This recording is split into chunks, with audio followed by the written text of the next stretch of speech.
1968. Le Premier ministre qui a présidé aujourd'hui, vous le savez, un conseil interministériel de contrôle de l'immigration.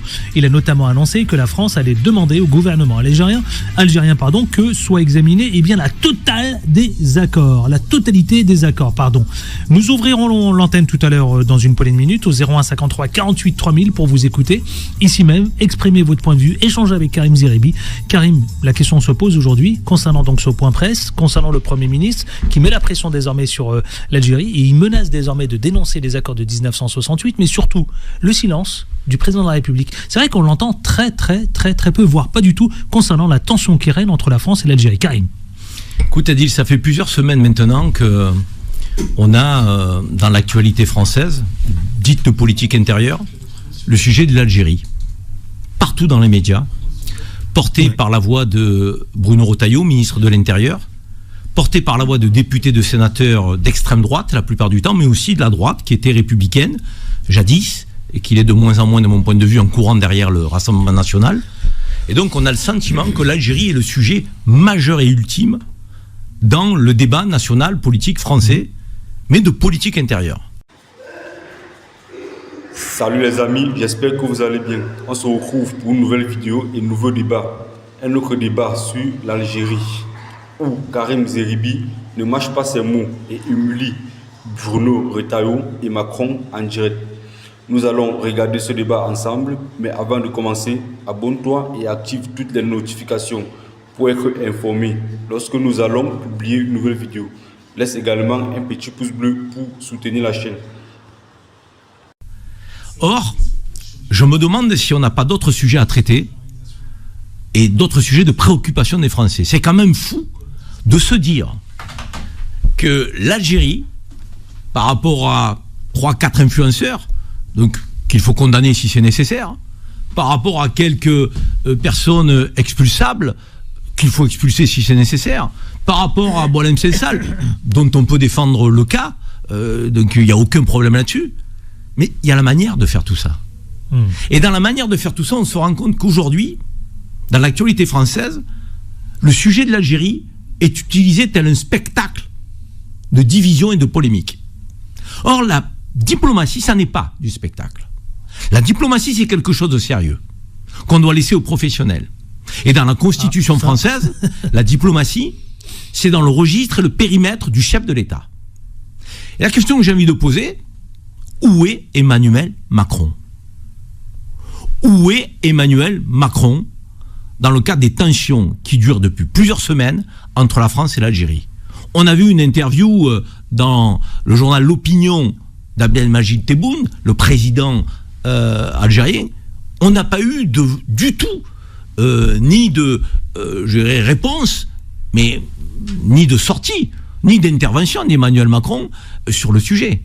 Il est totalement effacé, alors que c'est un sujet qui concerne la France, puisqu'on a une relation entre deux grands pays, la France et l'Algérie, relation qui s'est détériorée. On est en droit d'attendre celui qui, par la Constitution, dans son périmètre, il a la défense et la diplomatie, qui sont deux sujets incontournables de la présidence de la République française.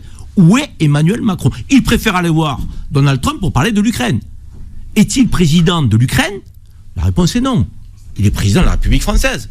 Or, nous avons aujourd'hui un sujet avec l'Algérie, mais que le président donne de la voix. D'abord, pour dire, c'est aux diplomates de s'exprimer sur les sujets de politique internationale et de politique extérieure, et ça n'est pas au ministre de l'Intérieur qui doit s'occuper de la lutte contre les narcotrafiquants, de la lutte contre la délinquance de voie publique, de la vie quotidienne, qui doit s'occuper des violences faites aux femmes, qui doit peut-être s'occuper aussi de la pédocriminalité, avec le Betaram, donc ce fameux collège, cette fameuse école qui fait tant parler, avec des plaintes qui ne cessent de tomber, et un Premier ministre qui semble un peu mal à l'aise.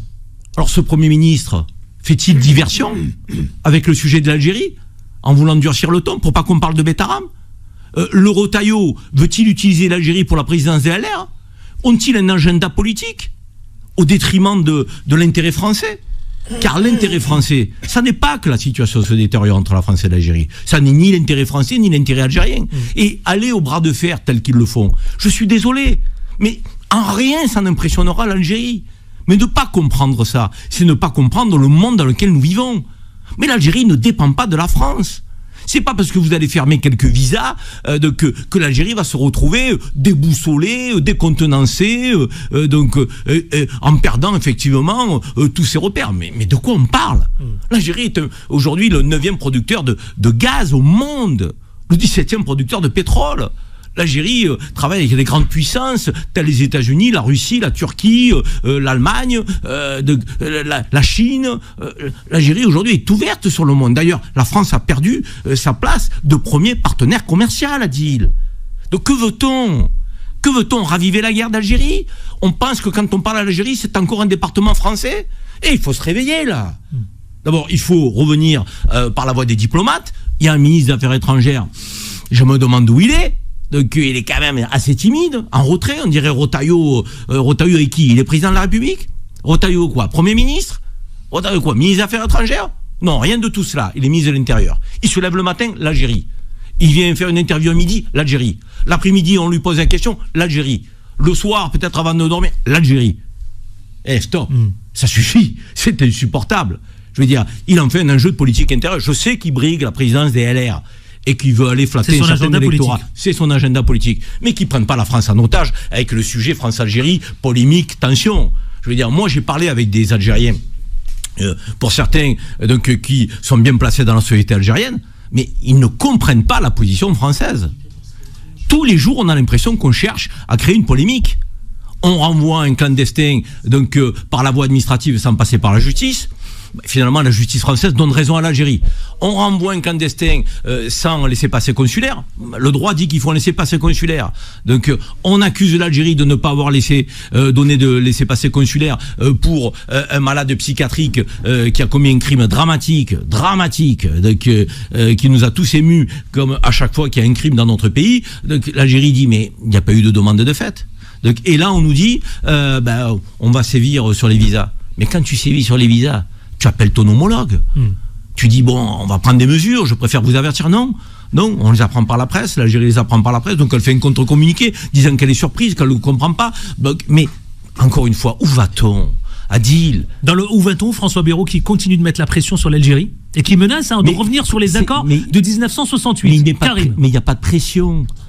Il se met la pression tout seul. François Bayrou, s'il croit qu'avec les accords de 68, il met la pression à l'Algérie, mais excuse-moi, il se met le doigt dans l'œil. Il se met la pression tout seul, le Premier ministre. Comme Retailleau, tous les jours, il fait monter sa tension tout seul. Mais tu crois que de l'autre côté de la Méditerranée, ça les touche, tout ça? Non, ils voudraient de bonnes relations avec la France et les Algériens. Évidemment, on a 12 milliards d'échanges commerciaux entre la France et l'Algérie. Donc il y a les entreprises françaises qui ont des intérêts en Algérie. Il y a 450 entreprises françaises. Il y a une chambre de commerce industriel, une CCI algéro-française qui travaille bien, qui a besoin d'avoir des bons rapports entre la France et l'Algérie. Et là, ils sont pris en otage, les acteurs économiques. Je veux dire, il y a 4 milliards d'exportations françaises vers l'Algérie. Et la France, importe 7 milliards de gaz. Mais je veux dire, on a 2 grands pays. Il faut retrouver la raison. Mais la raison, on ne la retrouvera pas en faisant du spectacle. Un spectacle de polémique. La raison, on la retrouvera avec les voix de la diplomatie. D'ailleurs, on parlait de Dominique de Villepin, au sujet précédent. Dominique de Villepin a donné de la voix. Il a expliqué que ça n'était pas comme ça qu'on se parlait entre nations qui se respectent. L'Algérie n'est pas un département français. Ce temps est révolu. Donc il faut que Retailleau, Ciotti et consorts s'occupent de leurs affaires. Je veux dire, que le Premier ministre s'occupe des affaires intérieures de la France, qui s'occupe de nous protéger. Nous voulons être en sécurité dans notre pays. Vous avez une délinquance de voie publique à traiter, à gérer. Vous avez des policiers qui ont manifesté récemment parce que vous défendez pas votre budget, monsieur Retailleau. Ils voulaient plus de budget pour le ministère de l'Intérieur. Donc ne faites pas diversion. Donc regardez les problématiques de votre portefeuille ministériel et le Premier ministre devrait plutôt regarder les questions de pédocriminalité, notamment dans l'école, parce que on a des enfants de la République, nos enfants de la République, qui sont aujourd'hui en danger en République française. Lorsqu'ils sont à l'école, donc parfois, lorsqu'ils sont peut-être en centre de loisirs, lorsqu'ils sont en vacances collectives. Donc il faut qu'à un moment donné, on traite les vrais sujets, qu'on prenne la question de l'Algérie au sérieux. Évidemment, on peut avoir des désaccords, mais on les traite avec respect. On les traite par les voies de la diplomatie, on se parle entre grands pays. Voilà, les accords de 68, on veut les remettre en question. Êtes-vous partisans? On crée une commission, on se met autour de la table. Là, c'est une injonction. Réunion interministérielle ce matin. pas d'échange avec l'Algérie, seront communiqués. Ils ont un mois, donc l'Algérie, pour nous dire s'ils sont favorables à la mise en terme des rapports sur les accords de 68. C'est pas sérieux. C'est pas sérieux.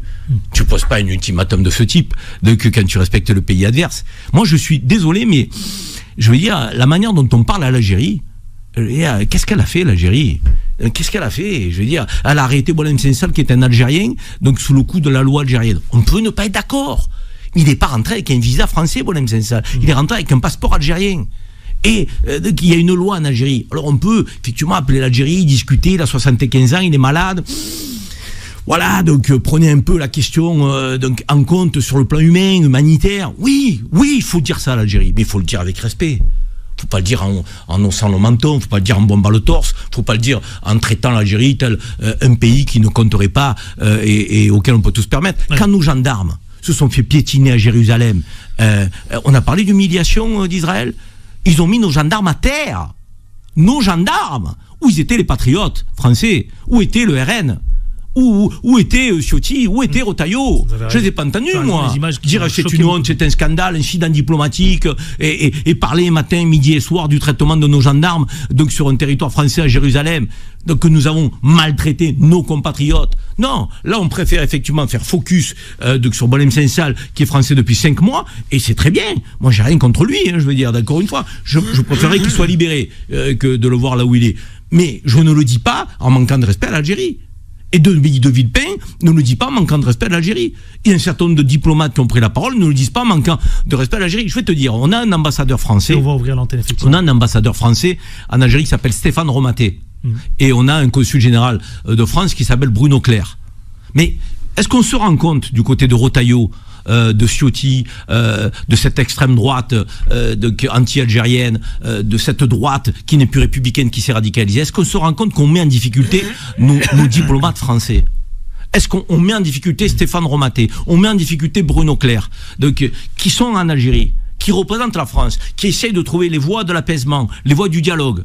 Mais ces gens-là sont des irresponsables, les Retailleau, Ciotti et consorts. Mais ils sabotent le travail de nos diplomates français. Ils sont patriotes. Mais ce sont nos compatriotes aujourd'hui qui représentent la France à l'étranger en matière de diplomatie. Laissez-les travailler, laissez-les cheminer. Et peut-être qu'on va avoir effectivement un résultat qui sera positif et que Boualem Sansal sera libéré, peut-être par une grâce présidentielle donc du président Tebboune. On ne sait pas. Mais il y a des voies possibles. Mais ces voies-là, aujourd'hui, on les sabote. Pourquoi? Parce qu'ils ont intérêt. Retailleau, Ciotti, l'extrême droite et certains sénateurs, députés, donc LR et RN, ils ont intérêt à ce qu'on soit en tension. Ils flattent un certain électorat. Ils ont un agenda politique. Donc ils sont pas là pour rassembler, ils sont pas là pour fédérer, ils sont pas là pour apaiser, ils sont là pour monter les Français les uns contre les autres. Il y a 6 millions de Français qui ont un lien avec l'Algérie, soit par la diaspora, soit par leur histoire. Qu'est-ce qu'on fait de ces quasiment 10% de Français? Eh ben on va ouvrir l'antenne. Qu'est-ce qu'on en fait? On leur marche dessus, on les insulte, on insulte leur pays d'origine, ou on essaie de trouver les voies de l'apaisement, du dialogue,